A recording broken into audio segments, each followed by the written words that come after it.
This week on Bite Size Lore, we talk about Wario, the guy wait, who the heck is this guy? Let's start right from the beginning. Wario was a villain in the Super Mario Land series, specifically Part 2. For those not in the know, Mario Land was reserved for handheld devices like the Game Boy, while Super Mario World was being used on the Super Nintendo. But it wouldn't be for long. See, after going through multiple kingdoms facing off against numerous perilous challenges, players finally see the big boss at the end of the castle is this guy. Yep, he's pretty weird looking, and you might assume this would give some sort of insight into his existence. I mean, he's just Mario with a W. But nope, once he's chased off, he goes and starts even more trouble in Mario and Wario. Now, this game never made it to the States, and perhaps that's because of the plot. You see, Wario drops a bucket on Mario's head, not once, but for the entire game. Even Luigi is concerned like, bro, are you okay? You've been wandering around with a bucket on your head for several hours. But Wario's rage wouldn't be limited to Mario. Players would learn that firsthand in Wario's Woods. Why exactly is Wario so obsessed with these woods? Well, if I had to guess, it would be the constant collection of coins. As we'll see, Wario is a greedy guy, and if he can squash a few pesky toads to collect some coins, he's gonna do it. But wait, it gets worse. Not content with causing trouble for the Nintendo heroes, he actually went on to pester Bomberman. Wario Blast is a classic top-down bit of puzzle action, much like other Bomberman games, except Wario stuck his bulbous nose into it. Who exactly does he think he is? Just wandering in and taking someone else's franchise, especially after all the trouble he's caused. Well, hang on to your hats because Mario waved the white flag and left his own franchise too. That's right, Mario Land 3 simply handed over the series to Wario, and he did not share the heroic spirit of his predecessor. Wario is here for, you guessed it, more of that sweet cold hard cash, and he's not going to be polite about it, ramming into other characters and hurling them at one another. Apparently Nintendo didn't see any issues with this attitude, and not only greenlight several sequels, they put Wario in the flagship platformer of a new console. That's right, Virtual Boy Wario Land showcased the latest bit of Nintendo technology and arguably the best game on the whole platform. Now, the Virtual Boy didn't live a long life, but that certainly didn't slow down Wario's momentum. Wario finally joined the big boys with his very own Wario World on the GameCube, which of course centered around him trying to regain his wealth and luxury that was offset by an evil jewel in his collection. You know, Wario, there might be a lesson for you somewhere in this gigantic adventure that he probably won't learn. But whether it's donning several outfits to become the master of disguise or jumping into the Shake dimension to free its inhabitants, the end goal is always self-preservation, and most importantly, that sweet, sweet money, money, money. Actually, Wario is constantly getting absorbed into things by cosmic forces. Still, this guy won't stop searching for treasure, and he really doesn't care who he has to smack around to get it. I guess what I'm trying to say is, Wario, even as a hero, is still a jerk. So how come Mario keeps inviting him to things? Heck, in the opening of the very first Mario Party, they refer to Wario as one of Mario's good friends. Look, I can understand having to invite Bowser to these things. He's royalty, it's political, I get it. But Wario is just a mean slob who causes trouble for everyone else. From Smash Brothers to Mario Kart, Wario is always on the short list for entrance. And really, it's always felt a bit off. Like, can you imagine this guy trying to live in the Mushroom Kingdom with the rest of the characters? Who keeps inviting this guy? He literally causes trouble for anyone else around him, and yet Mario considers him a good friend? Well, there might be more to this. According to Wario creator Hiroshi Kiyotaki, the character was simply meant to be like the Japanese word for bad, Waru. Although Mr. Kiyotaki did go on to hint that Wario and Mario may have had a relationship going as far back as childhood. But it appears Wario has moved on from being an antagonist to being a new kind of villain, a video game publisher. Ooh. No, really, listen to Wario talk about his developers.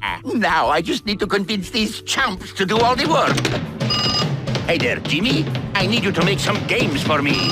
WarioWare started on the Game Boy, but the story is always the same. Wario decides to make video games because he wants money, of course. They actually retell this story a few different times, and it's just that basic. He's just greedy. Does Wario even like video games? Well, he's certainly no good at them, that's for sure. And the projects he pushes out are just cheap 5-second games. Still, for over 2 decades, Wario has used his connection to disco dancers and mechanics, or really anyone who will take his calls, to crank out as many cheap cash-ins as possible. The only part that's unclear is how exactly Wario is maintaining this operation. I mean, after the first batch, the public has to be wise to his scam. And what's in it for these other characters? How much is he paying them? Are these Wario's friends? And if so, how come he never invites Mario to these things? In fact, how does this even connect to the Mushroom Kingdom? Is this why he's always flying that plane? Is this the same universe? What's going on here? And the biggest question, who is Wario? Well, it's quite simple. He's a no-good troublemaker. He has an endless obsession with amassing power and fortune and will go after anything and anyone to get it. He'll hypnotize entire kingdoms. He'll learn to code video games. He'll try on multiple outfits and even steal entire franchises, all in pursuit of adoring fans, garlic, and lots of money. Or to put it simply, Wario is a bad guy, and we love him for it. Anyway, that's gonna do it for this bite-sized lore. How about letting us know what you think about Wario in the comments below? Keep clicking around here on Game Rant, and we'll see you next time. Thanks, everybody.